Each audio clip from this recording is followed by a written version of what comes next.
And I will mute that so we're good on that. Okay.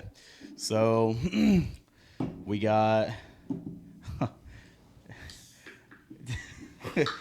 Jamie Wilbanks is actually listening on the podcast. Hell yeah! What's up, It's Jamie? like week 2. What's So going on, Jamie? Carmen's here, Crystal. Hey, so, Crystal. So obviously we got Kenneth here today. But last week, man, you kind of missed a little bit of a spicy podcast because I gave Adam it was a Facebook post by an agent. I'm not gonna say the name, but it was kind of like a raw review because I didn't let him see. Review of what? It was a Facebook post about. I said reveal, not review. Oh, Sure. Reveal. Yeah, reveal. so Facebook post. So yeah, it's a Facebook post about a certain agent listing homes for a certain percentage, calling other agents out, like saying they're mid. I can do the same thing for way less. It was a whole thing. So, Gotcha. So, I don't know how I got dragged into Real Estate Mastermind Group. I have no idea. Somebody invited me, but I'm. Oh, they posted it there? No. So Stay away from that place. So, I'm just saying. so crazy well, stuff it was wild because there was an agent who just commented yesterday and said, "Hey, has anybody else seen sellers pushing back on commission because apparently this person's lost 3 listings because all of them were talking about The 1%. the 1%." Yeah, I saw that. Yeah, and so, it was kind of like, I was kind of, and again, I don't engage in this kind of post, but I was reading the comments, and one person brought up a good point, like Adam says too, is like, at what point were you ever not able to negotiate it, right? And it's truth be told, and that's what they said. It's like there's never been a point in like who's classifying what the norm was. Okay, cool. If you wanted to agree to the 3%, you did, or 6%, you did. But it didn't stop you from negotiating, Right. So obviously, I know I asked Adam last time how he would handle it. So how would you handle it? So like, let's just say somebody calls you to list their house, okay, and saying, "Hey, I got your number from my buddy. You helped him buy his house. Well, I'm looking to sell my house. Yep. I'm interviewing agents currently." Obviously, I've heard the whole thing about NAR, where I don't have to pay the 6% anymore, or the buyer's agent's commission. I need to know what you're going to charge me to list my house. I mean, first off, I wouldn't dig deep into the NAR thing because I personally don't know too much about it. Oh God, that's good. So I'm not going to speak on things that I don't know. And then I would literally just have a meeting with them. I would sit down with them. I'd go over everything, and I would just negotiate my price. And and obviously with Adam being my team lead, he would be in that meeting with me. Sure. In case I needed some support. But and if they're just not happy with what I'm proposing, then we're just not gonna have a deal. Yeah. But I'm not gonna play this battle game or anything Yeah. like that. That's just not my style. Yeah. So, but I mean, we chatted about it last week. So, how do you think this whole thing's going to play out? With what, this agent? No. Just in general. Like, obviously, with NAR? no, because obviously, now it's going to be more common. You're going to see more frequently with people asking because of the social media presence, because of the news. Like, dude, even the freaking president of the United States said in his freaking press conference about it and saying that you need to negotiate agent commissions. And I'm like, what? I was like, dude, what? And so it's like you have now understood that that's been blasted out nationwide. You have now social media posts obviously pushing for that. So obviously, do you think how do you think that's really going to shake up things? I think I'd be lying if I said it would not shake up things, but I think just us as agents, we need to do what we always do, and that's educate. And the buyers, and if they're not going to listen to us, then I'm not going to continue exhausting my energy, if that makes sense. Sure. I'm going to do the best that I can to educate them, and Adam will as well. Yep. But if they just don't want to listen and they just want to listen to social media and the news, then for me, it's a lost cause.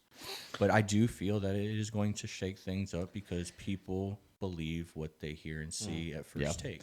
Yeah. Well, the good point is Brandon brought it up too. It happened to us, like as lenders. It happened like we got rocked. But again, it mellows out and you just kind of get adjusted to the norm. So, I didn't know if this is going to be something like, where you see the shakeup like we did, where, obviously it's going to be a lot more focused on than maybe it has been in the past. Well, it's only focused on, I think, because it's a trend. It's a trend and it's a highlight, right? Yeah. I mean, the reality of it is so the allegations in the lawsuit, going to or towards NAR, I think was was definitely mishandled at their level. Mike Langley says, "Hey, by the way, what's up, Mike? Hey. Pimpin' Mike." I definitely think it was mishandled. Yeah. Think about trying to put Mike in And here. NAR itself is kind of admitted in ways that they kind of walked into it with thinking that this was like a slam dunk for them, if you will. Yeah. And then kind of got their tails handed to them. Yeah. And then, so the other side of it is personally, and again, I have no real knowledge of any of this stuff because I'm not in the big boy seats, right? So You got big boy pants on. I got big boy pants on, yeah. Oh, yeah. But the thing about it is I don't really know if I don't know how far this is going to go, how long it's going to take, because the reality of it is there's things that are going to be rebutted, there's things that are going to be challenged. Nothing's even been officially signed off on for anything yet. And when it goes back again for like the millionth time, Right.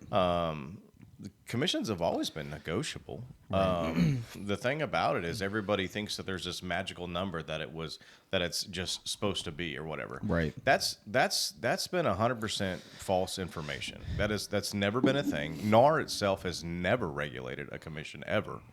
Right. That's never been a thing. But they like to put words in our mouth, or they basically like to put words on a screen anymore, really. Yeah. If you want to put it that way, and they try to make statements that aren't 100% true. And if you really want to get down to it, contractually speaking, right? Just purely contractually speaking, it's the seller is never going to pay the buyer's brokerage or the buyer's agent. Really, we'll use the buyer's agent as for terminology because that's what the discussion is. Right.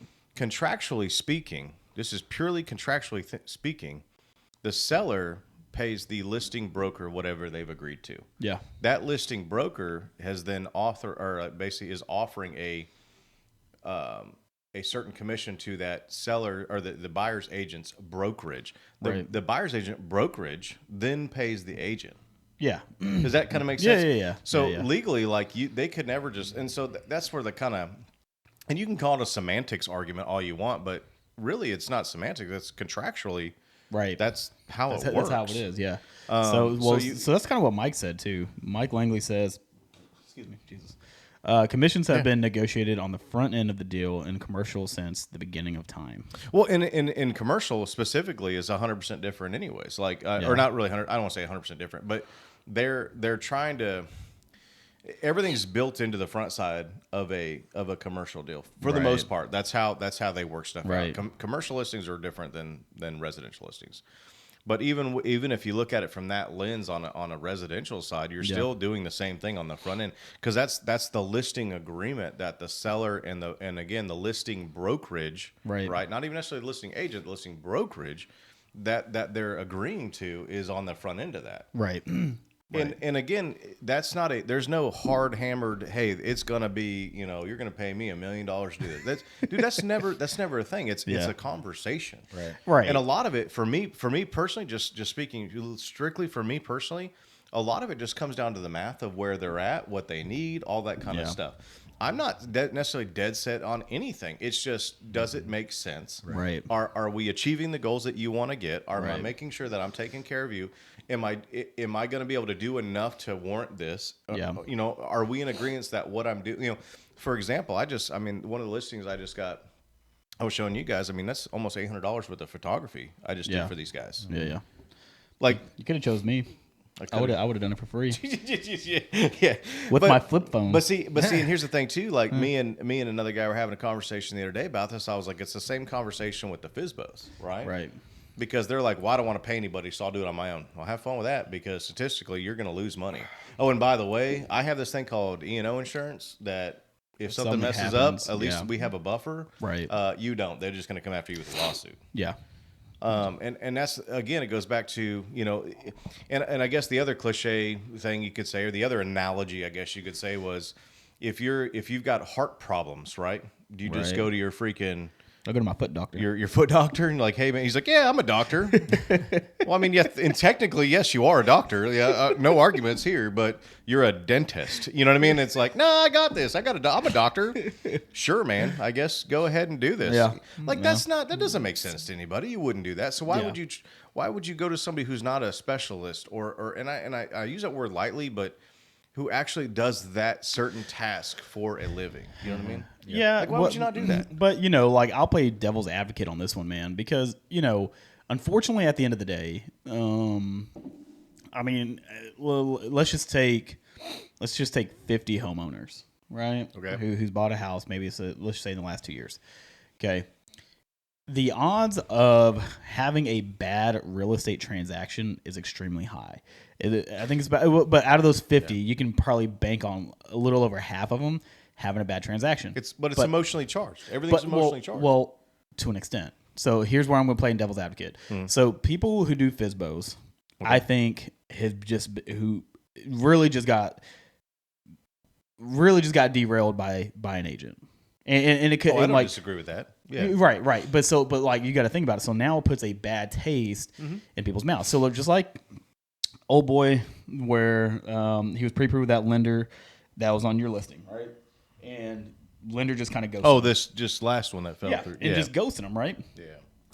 Dude, like, I had an honest conversation with him, and I told him I apologized for the other lender. because I'm like, yo, like, even you should have never started past well, go. It wasn't even that. It was just like, yo, man, like, unfortunately, here's the reason why you're probably not getting a response. I was like, I can't speak on behalf of this lender, but realistically, this is probably where you're at.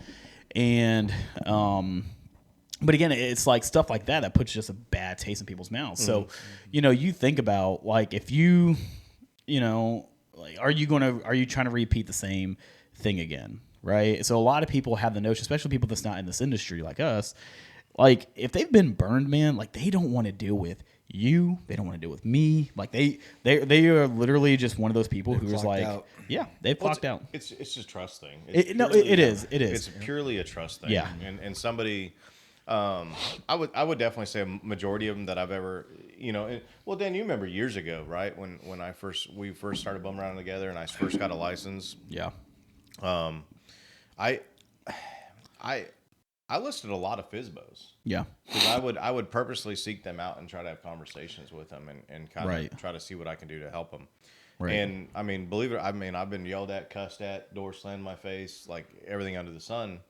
But it was really because no matter what I said, it was, I'm lying and I'm trying to somehow scheme on them. Right. When I'm like, there's no scheming, it's a contract. Like, everything's disclosed. Right. Well, I don't know what I'm doing that's crooked here. But again, they clocked out because whatever had happened in the past was so emotionally charged, or, you know, felt that they're like, well, a lot of it, Kenneth, is what you just said earlier, is education. Yeah. Like, nobody took really the time to actually walk them through it. Like, so for me personally, and here's my one tip or trick for everybody that's listening, is I don't really focus too much on an actual listing agreement when I go to listing appointments. I actually focus on the purchase and sale agreement, because that's really what like, yeah, the listing agreement is going to take a whole 20 seconds to go through, if you will, right? We're just talking about a few different things, not a big deal. What I really want them to understand is the process again, because they probably didn't understand or remember the process or what they even signed buying a house. Well, that's where all the negotiations happening. Right. So let's go through that, and let's make sure that we're clear on what's going on, and then we'll talk about timelines. We talk about, and I go through, and like I said, I was like, a lot of my listing appointments will go 2.5 hours, and it's not because I just want to sit there and hang out and eat dinner with them and just become best friends necessarily. It's I just want to make sure that we're flushing out all these different things that could go down or how they can go down, and we can set up a game plan for different things, because that way there's never this the three random words, surprise that you're like the three words that we don't want to hear. Oh my God! But I thought, dude, Yeah. I'm like, Ken's heard me say that a million times. I was like, I don't ever want to hear that during a transaction. Well, but but it's kind of like it's Instant pissed. but it's the same concept, man. With the same thing with like lenders, man. So like that's why honestly, it's really hard to get one. It's hard to gain trust in somebody that you've literally never met. Right. True. And, 100%. and obviously that's why, we focus on trying to build rapport up front to try to get a feel for a client. Right. Because, there's plenty of people who strictly business who probably won't trust you, is just going to do the business just to do the business. Right. Like at the end of the day, they don't really care about anything else, but just getting the deal done. Right. But then you got some people who have a massive shield up and who literally you have to pry back little bit by little bit, because if you full throttle it, it's a turn off. They will cut you out. There's a whole other wall that goes up. It's yeah. So like just kind of like our clients that's closing out next week. Their last transaction was a train wreck. Oh, dude. And that No. It was a train wreck that a plane crashed into. I think a nuke went off somewhere in the middle of all that. It wasn't a good situation. And everything was basically molten lava. It was pretty bad. It's really bad, especially thinking about where they came from until now. Which, by the way, neither one of us was involved in it. No, completely different lender. We stumbled completely across them, and it was just like they kind of word vomited everything was going on, and we were both like, "Oh God." Yeah. You're just sitting there looking at it, and you're like, I don't really wish I could help you. Yeah. But again, but how long did it take them to really? I think that was kind of somewhat of their problem up front, was trying to find the trust, because obviously the last transaction they had, dude, it just wasn't it, man. And like, it took like 6 months. It did. Even though they came to us with the questions, they trusted us to answer questions. I think it took them a while for them to warm up to actually pull the trigger to find a house with us, because of the experience they had last time. And I like I said, I get it, man. Like I totally get it. It sucks, because that makes it so much harder to kind of gain entry, if you will, into that. It is.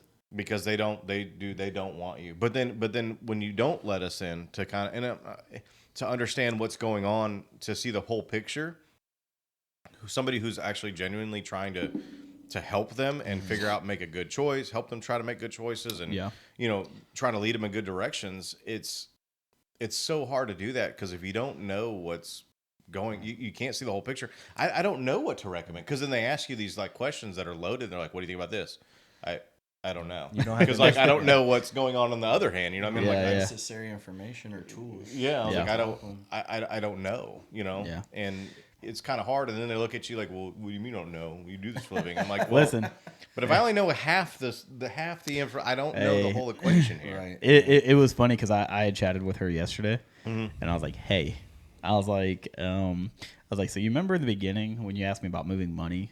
I said, "No, we're just going to send the money directly to the title company, so we don't have to worry about tracing. I don't have to get updated documents, gift letters, and all that." She's like, "Yeah." I was like, "Well, you deposited your check into your checking account." So I was like, "This is why we are here." And she's like, "You know what? This happened the last time with in the last transaction." I was like, "Girl, you didn't learn yet?" I was like, you know what? Hey, we're gonna bust it out. I was like, we got it. We get through it. And I guarantee if I go hit refresh on my emails, I think the clear close is coming over here soon. So what's up? So we're doing our final walkthrough. I think Monday or Tuesday. Nice. I think we're gonna do it, dude. I got like 3 or 4 closings on the first. Dude, we need to do. I need like a 10:30 closing for them. So real quick, I'm game. Like I don't even know where I'm gonna be. I got a meeting at the car till 10. Okay. So I can zoom over there right after that, and then I got stuff to do right after that too. Yeah. Okay. So Carmen asks, how would you respond to a potential client that says they have another agent that charges 1%? How would you go about that, Adam? That's awesome. Congratulations. Go with them. Yeah, I mean, I guess to be honest, Carmen, it would just be a conversation of literally, it's like, okay, so awesome, they're gonna charge you that amount. Have they explained to you what they're gonna do for that amount? And I would kind of work backwards from there, because again, it's, if you only want me to, you pay me that much amount, then you're not gonna get a whole lot. I mean, it doesn't make any sense. Right. Yeah. Because what you're paying for what you get, if that makes sense. If you want somebody who's literally on call, freaking 24 hours a day, who's going to be there, like I've got another listing that they want me there for every single showing, like no ifs, ands, or buts, like I have to be present for the showings. Mm-hmm. So if you think I'm gonna do that for 1%, you're crazy, man. And it's not because I'm greedy. No, it's like, do the math. It's man. time. Like, it doesn't even make any sense. It is, yeah. But and it's the same thing, man. I tell a lot of people where it comes down to people who shop rates. It's the same thing, man. They'll call me, they'll blab out a certain rate, and I was like, well, do you have a breakdown of what this is going to cost you? Yeah, all right, send it over to me. And again, there's sometimes where I'll just get cut, man, and I'm like, guys, unfortunately, I was like, if you're comfortable with that and you feel like that's a better deal, then you definitely go with them. I just said, but if you want somebody, again, who's going to pick up the phone on the weekends, at night, if you have questions like that, and who's going to make sure you close on time, I think that's where I excel at. I was like, I can't speak on this other lender, but quality of service. Yeah, well, and I always say that. I was like, dude, there is always somebody out there who's going to be cheaper and more aggressive on the rates. Always. It does not matter. Yeah, but does it mean it's better? And you can apply that to anything, and not just service. You can just apply that to a material of some sort, So, yeah, I totally agree with you. Carmen did piggyback off that question, said, what if you were like that post that lost 4 clients? So, here, the reality is this. I mean, I've been to a lot of listing appointments. I've won a lot of listings over other agents, and I've lost a lot of listings to other agents. At the end of the day, am I going to, as long as I went there and I'm not being a weird salesy kind of person, if that makes sense. Yeah. Mm-hmm. I'm just there to try to educate, and I'm just trying to figure out what's going on. I'm trying to find what's a win-win for everybody here. Yeah. And if I did that and articulated that as best as I possibly could, whatever that win-win was going to be, then you know what? I'll be happy with the appointment. Honestly, whether I get it or not. Your dog scared the hell out of me. I thought he was chilling on the couch, and I just feel something wet on my knee, dude. And I was like, wasn't me. He was. Dude, sneaky little dude. What the hell? Cooper's but the thing about it is this, is at the end of the day, yeah, the majority of times that I've seen, I've met clients, or I had appointments with sellers that were just absolutely bent on a certain price or a certain percentage or whatever, and they won't want to budge. Right. They don't care about me. They don't respect me. They don't care. It's all about them. Yep. And it's all about, well, we're only going to do this. And that's 100% okay. And I don't mean any of that to be rude or disrespectful. Right. But if somebody doesn't value me enough, and you don't want to work with them, then I don't necessarily want to work with them. Yeah, I agree. And you know what? And I think that's a very valid point, because I think it's the same way with lending, man. If you're only shopping, rates and cost, like I said, I mean, at the end of the day, dude, I had a person where I remember I fought tooth and nails to keep this client. Mm-hmm. And I did, and they were always nitpicking. They were the ones who ran me ragged, who was always shopping rates. And you know what? Yeah, and that's where I kind of drew the line, where I'm like, okay, I actually lost a lot of money on that deal to get it done just to prove a point.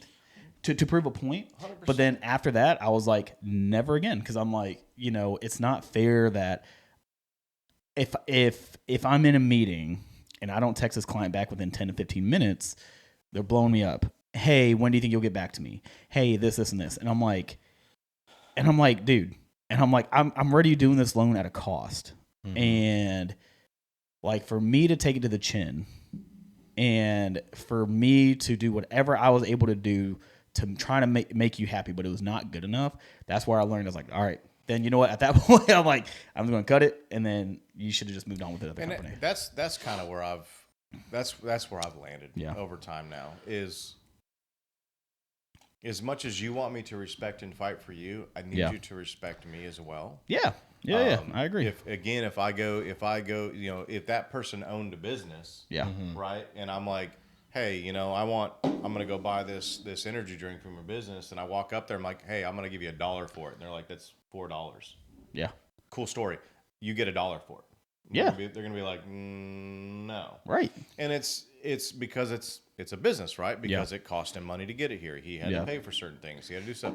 And I guess, and what it is, I think people just get wrapped up in this concept that, real estate agents, we make too much money, and I actually had a lady tell me that, about 3 weeks ago. She's like, I just think real estate agents make too much money.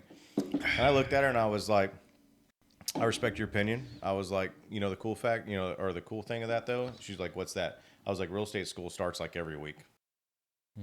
And she just looked at me. I was like, so if you think we make too much money, then go get your license and make too much money. And one thing I always tell people too is,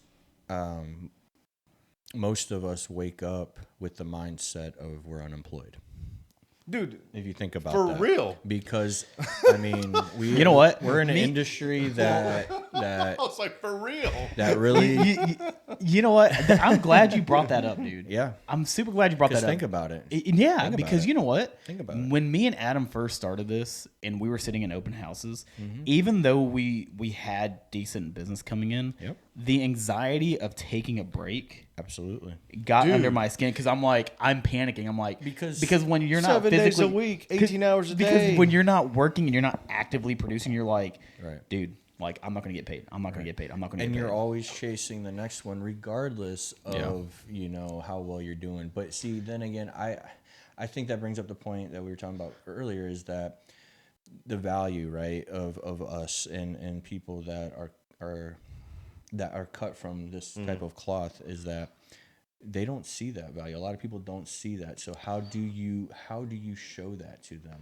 Well, you have to get the opportunity to do that. And I would say that the ones that, have given all of us the opportunity, they definitely have felt it and they've seen it, and they refer us to everyone because 100%. they know how hard we work behind the scenes. And unfortunately, in this industry, whether you're a lender or an agent, you're gonna be around those that don't put in that much work, and they still get business, and that's just the way it is. However, you can control how you do business. Right. So Carmen, Carmen said, because I know she posts this, and so it's like, in your office, has your broker talked to you all about lowering commissions or how to handle client pushback? When your commission is cut, obviously that affects the office income as well. And she also asked, with that post from last week, she had to get broker approval to offer 1%, correct? She's asking as well. I would assume you would have to. So the first question, talk to you about lowering. So not necessarily, because yes. The short answer is yes. The long answer is commissions have always been negotiable. So it's always been there's no reason to have another conversation and be like, you guys can do what you want. But it's because it's always been negotiable. Now, I don't know necessarily, like, so say for example, if her office had a policy, because I'm not in her office, right? If her office had a policy said like anything below X percentage, you need to get broker approval, then she would have to get permission. Yeah. For it. If there wasn't an office policy and they can just kind of do what they want to do, then I would assume no. Yeah. Does that make sense? Yeah. Because I really don't know. I'm not in there. I don't know. But I would think there would have to be some sort of there's got to be some sort of, in their contractor agreement, there would have to be something, I would think, establishing. I don't know, but then it goes back to, but again, the whole 1% thing just blows my mind still, because it's like, how about negotiate your worth? But see, is it because you're I don't know, man. Like, I just don't get it. But honestly, that's the easy route. Like, that's the easy button.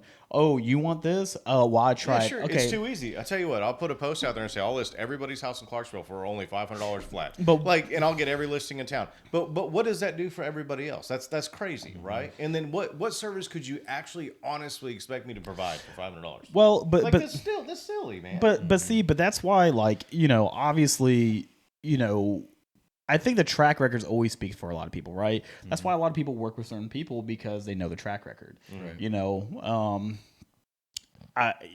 again, out of my 5 years being in this industry, I can count literally twice where I had a deal fall out. One was with me and you, because We've never had a deal fall. Well, because the income wasn't going to continue, because she thought it did, but it didn't. Oh, that was but forever. Yeah, that was in the beginning. It was in the dinosaur. That was in the beginning, and she still. I don't remember ever having a deal fall through. I was like, okay. But we had it, and she still used us, and she still loved it. Like, she still talks to us to this day. Mm-hmm. The other one was client wasn't truthful up front, and I did everything I could to try to save that deal. That was that deal.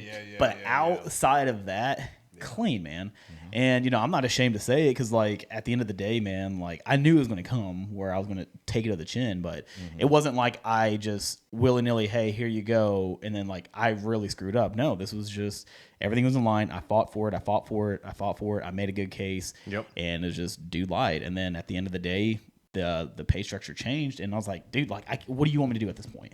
You know, like, how do you go from a W-2 job to like a commission job? Well, or go from an hourly job to commission job. I was like, So I was like, what do you want me to do? Yeah. Like, I can't do anything. Yeah, if you switch over, like, there's nothing we can do at that point. That was a self-inflicted wound. At that it was, point. Like, it was, but guess what? It shows you, like, no matter how you try to defend yourself, certain people will look at you and be like, you screwed us up.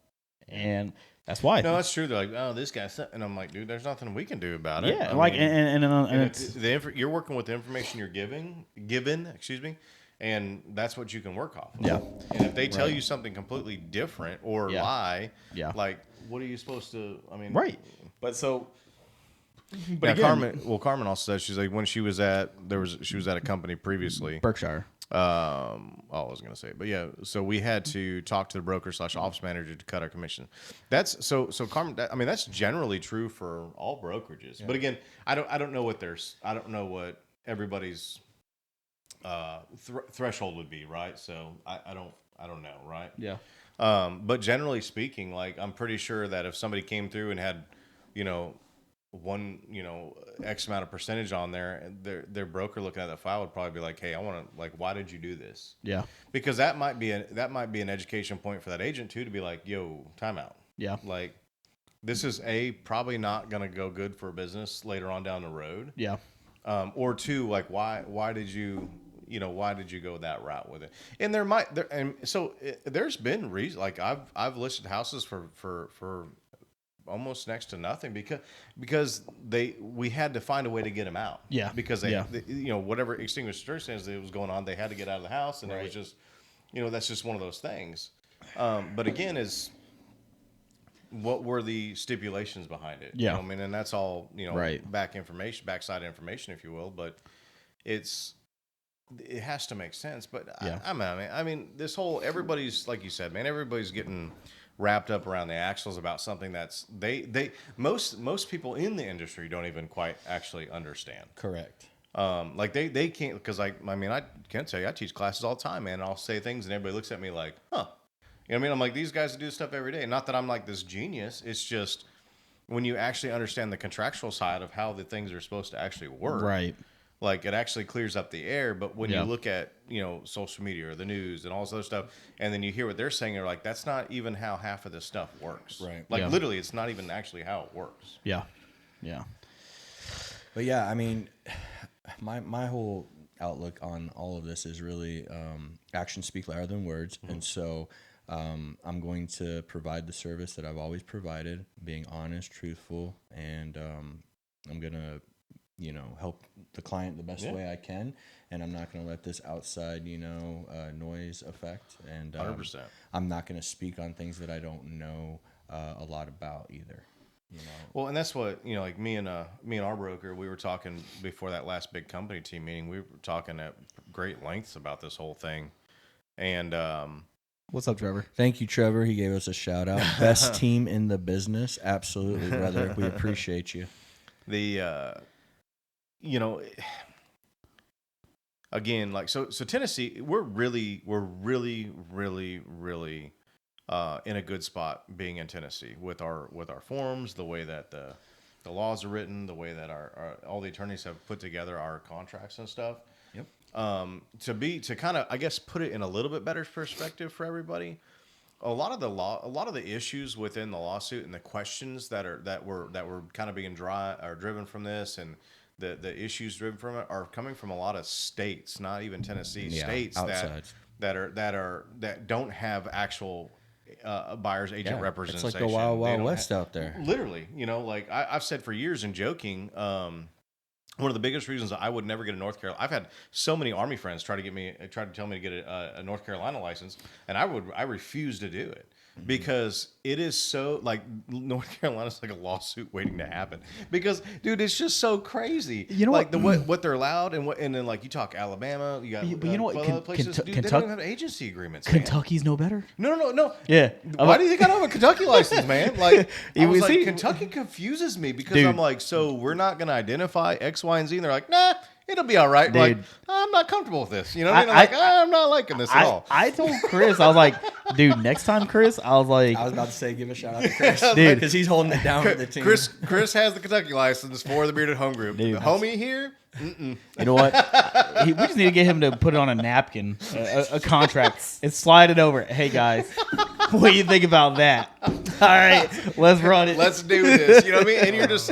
I mean, but in all reality, I mean that's where a lot of this stuff is coming from, guys. It's coming from outside areas, if you will, of Tennessee, and that's why a lot of us on the Tennessee side that have looked at a lot of this stuff, and we're literally trying to compute this because we're not understanding, and the reason why we're not understanding is because we already have a lot of these things. These issues are already fixed. Yeah, like our contracts are there. Systems have been in place. 100%. Like there's no weird side gray alley you can walk down in any of our contracts. Like it's all right there. Well, but it's equivalent to, like, when you see something so like dumb on something, like like, okay, like the Tide Pods, right? Like whereas like do not consume, like when you like do not consume.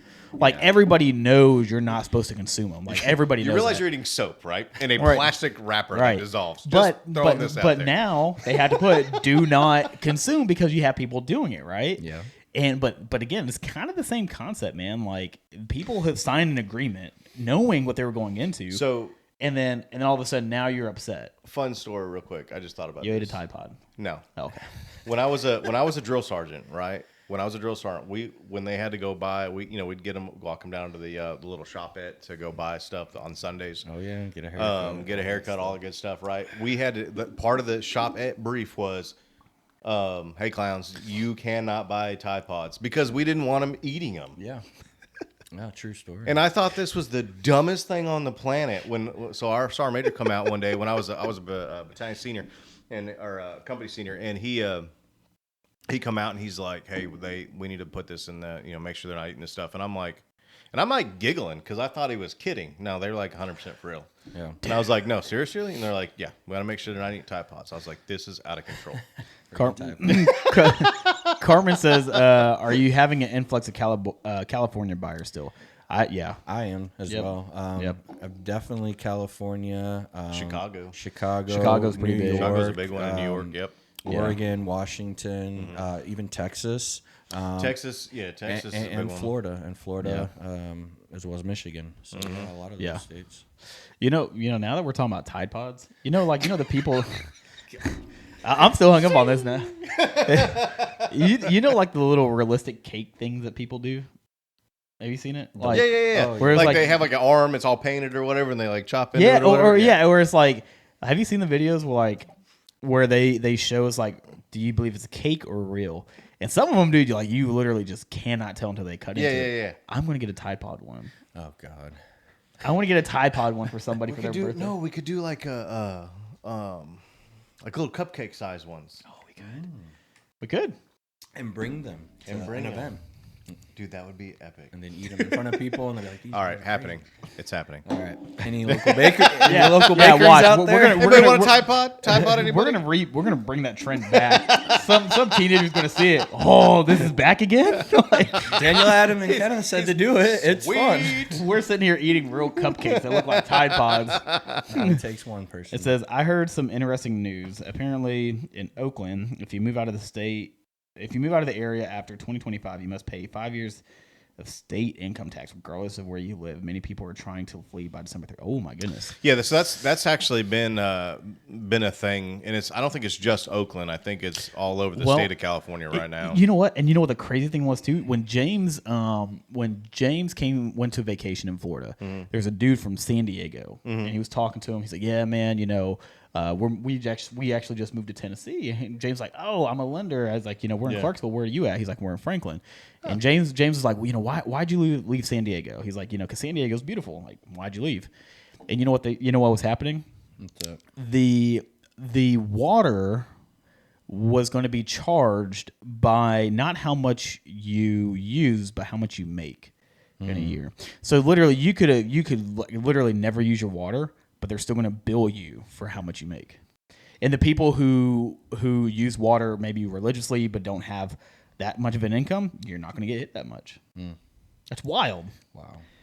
And I was like, how does that even work? Like, how's that fair? Right. It's not fair, but It's not. It's not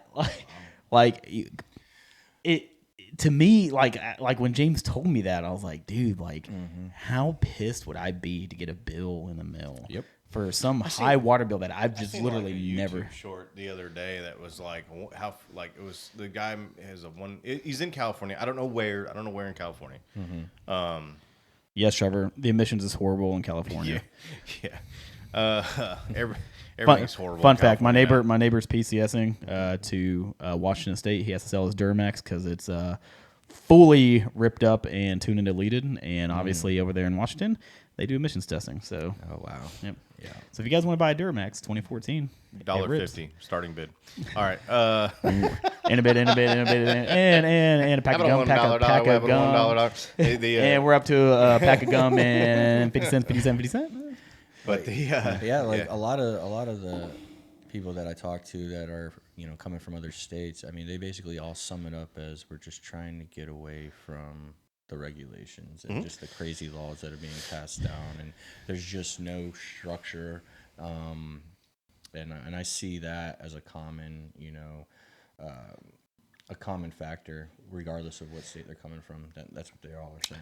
Yeah, and I think it's a fair statement, man, because but what a lot of people don't realize is Clarksville's still Clarksville, but I'll say the trend in Nashville, it's slowly turning because you got a lot of people from different states influencing like politics in Nashville, and it's going to get to a point. I tell everybody that, but it's just like Texas. Yeah, it took Texas like 10 years, and all of a sudden now it's like almost flipped, and now they're fighting to kind of level it back out. Yeah, and it's just one of those things. Like, I mean, that's just what's going to happen. As cost of living goes up, man. In some of these areas like New York, California, dude. I had the amount of money people spend for the little that they have over in these states, and they come here and they're like, holy, we can get all this for this, dude.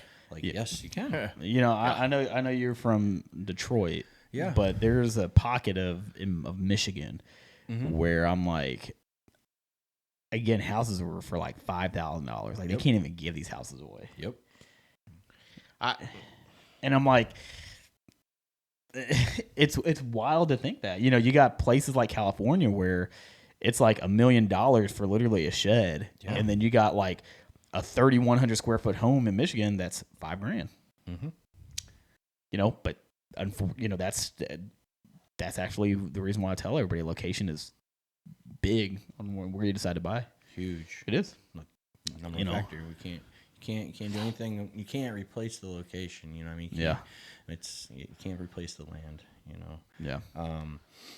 But yeah, it's just I've seen a couple people recently come from Arizona, and they were saying like we don't know what a backyard is, and all of the houses I was showing them, they weren't like real big backyards, but they were a backyard, and they were so amazed. They're like, "Oh my god!" Oh, and dude, I was just like, "Wow, like that's crazy."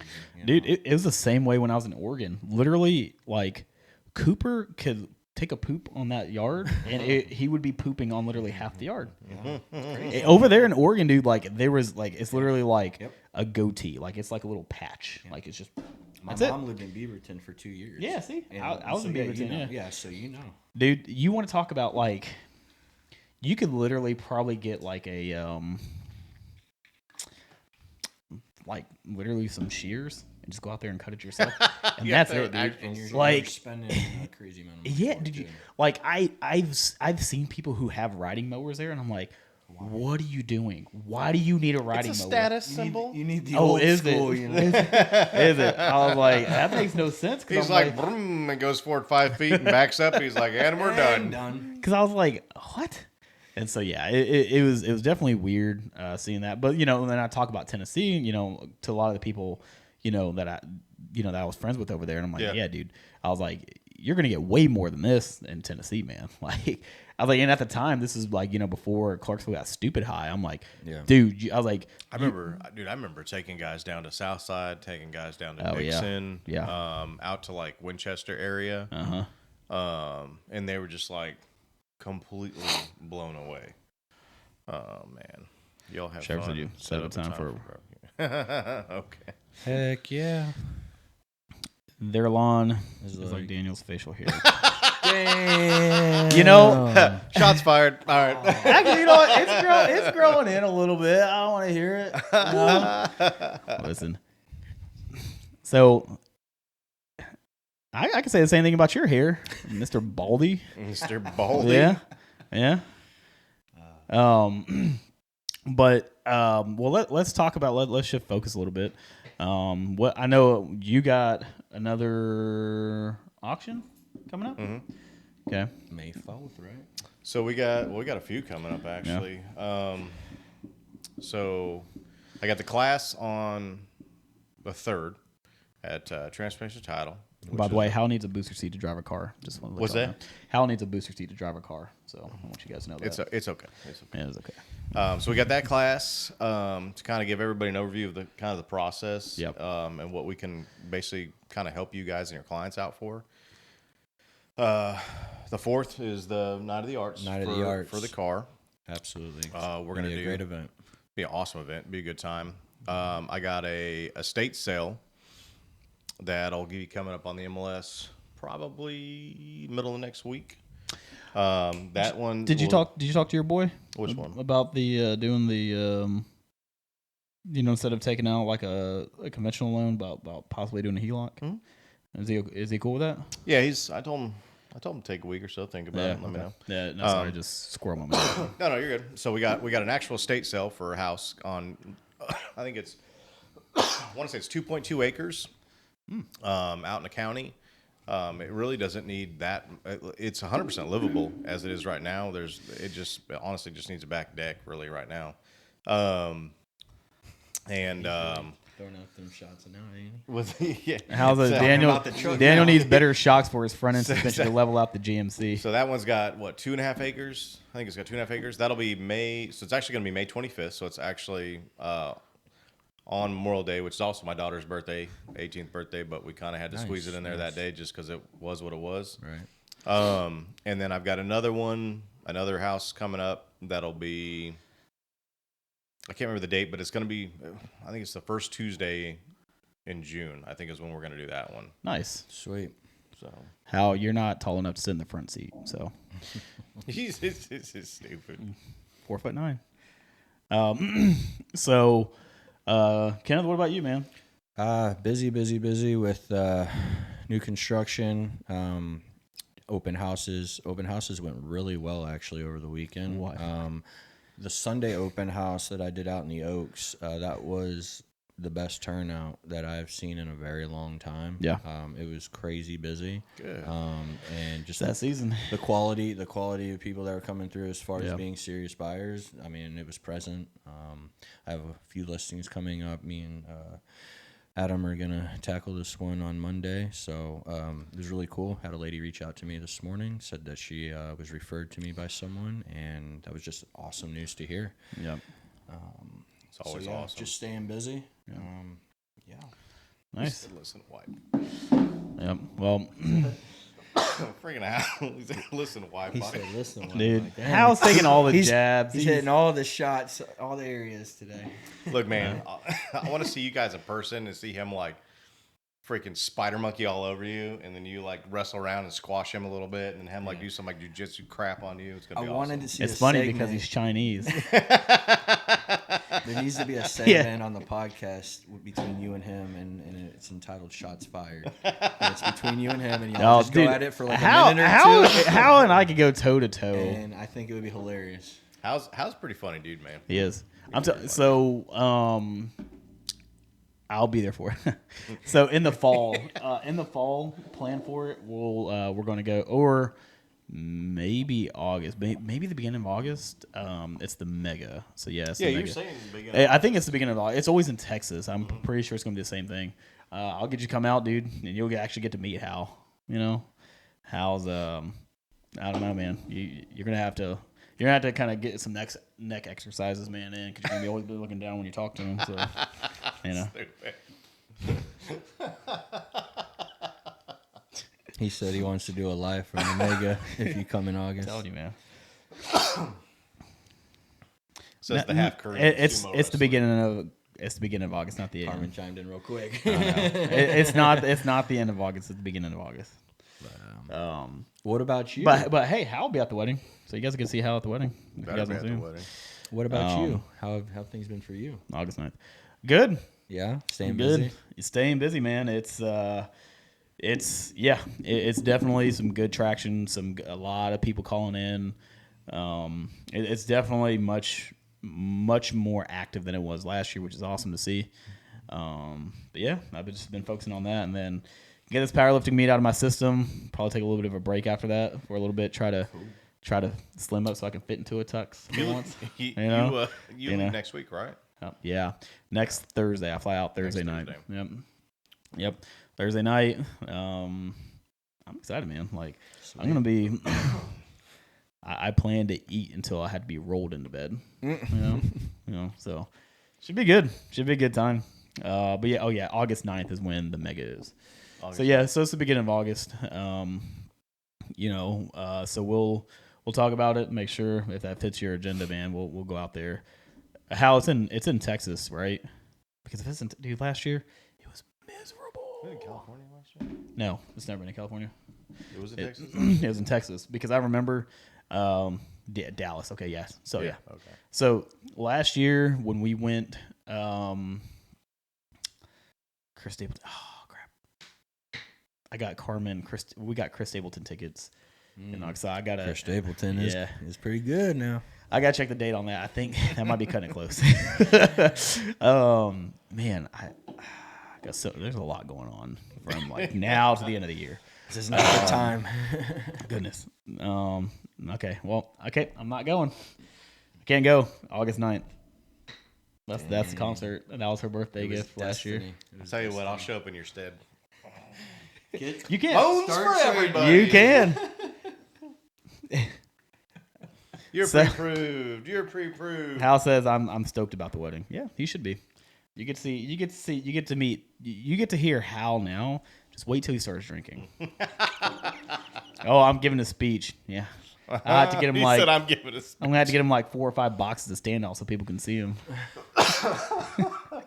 But if not, if we can't do that, then maybe it's something we can look into. If maybe not the Mega, I can talk to Hal. But in the fall, it'll be in Arizona. This is called the Summit. So the Summit, you have to make a certain amount to be invited. But I'll ask Hal because I know you qualify for sure, if anything. But I don't know if there's a thing where you can be invited to that. If you're not a member, if you're just, I don't know. That's it. I know the Mega's a little bit different. It's a little bit more loosey-goosey, but Summit's a little bit more dialed in. Yeah, a little bit more exclusive. So, but we'll see. But yeah, anyways, last year when we were in Dallas, dude, it was triple digits, which is, it's the norm, but sounds like our old neck of the woods, brother. Dude, I'm telling you, 120s, dude, it was like 100. I'm good. It was like 115, and then at 9:00 we went in to go eat at a restaurant. And we came out, and it was like 9:45, 10 o'clock, and in my head I was like, oh yeah, it's got to be cooled off by now. No, and I was like, dude, Texas is horrible in the summer. I was like, how do you guys survive in this? And I'm like, this is horrible. Like it didn't cool off at all, not once. Absolute barf. Yeah, it was pretty bad. So, but outside of that, you guys got anything else? We're right creeping up on that hour mark. So yeah, just stay blessed. Keep doing your things. Yeah. Grind, and more grind. Rise and shine. Time to grind. No days off, right? Ever. So, all right, guys. Well, that's it. So I'll be in next week, and see you guys next week. All right. Oh, wait, hold on. Oh, Crystal. No joke. I mean, jokes. She said no more dad jokes. So we got to think of a joke. It can't be a dad joke. Wow. The sad part is like, we're supposed to do this, and yet we still underprepare for this every single time. I was actually reading jokes this morning, trying to prepare, and But dad jokes are the best jokes. But that's what I was reading. So I'm like, dad jokes. I'm like, I can't remember any. I don't know. I'm more of like a on the spot, like make fun of you kind of joke guy. So am I. Not a. I know. But Are we trying here's to a joke. come up with just something? Yeah, or you can Google something and read Okay, Crystal, how do you dig half a hole? Crickets. How do you dig half a hole? How? It's a brain teaser. It'll make you think. How do you dig half a hole? I'm waiting to see if Crystal responds. You don't. That's true. You don't. But why don't you? Because you can't.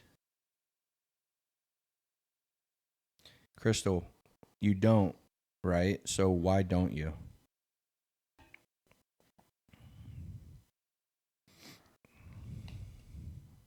Huh. A hole's a hole. A hole's a hole. You can't dig half a hole. That's true. Yeah. Could that be? I guess that'd be more of a riddle. Well, it is, but I mean, you guys weren't coming out with a joke, so I had to throw something. Well, Crystal says I have plenty of dad jokes because Chris Hodges at his baby she shower. says my dog does. At the baby shower. My dog does. Chris Hodges had a bunch of. I'm sure. Yeah, so like, why was the cheetah not good at hide and seek? Why? Because it's spotted. Yeah, because it's spotted. Yeah. Funny. It's fun. I don't have any non-dad joke. Okay, fine. You have one. I'll figure it out. For next week then. A non-dad joke. It's your homework. Okay, Hal says he has one. What do you got? What's the difference between an enzyme and a hormone? I heard this one the other day, and I don't remember it. What? It's going to be something stupid. It's going to be something so stupid. What is it, Hal? I have no idea. He's like typing.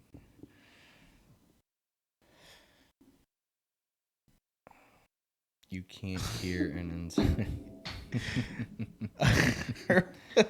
That's true. Good one. Well, that happened. All right. Did it? Yeah. All right. All right. You guys ready to get out of here? Yep. So we'll see you guys next week. Absolutely.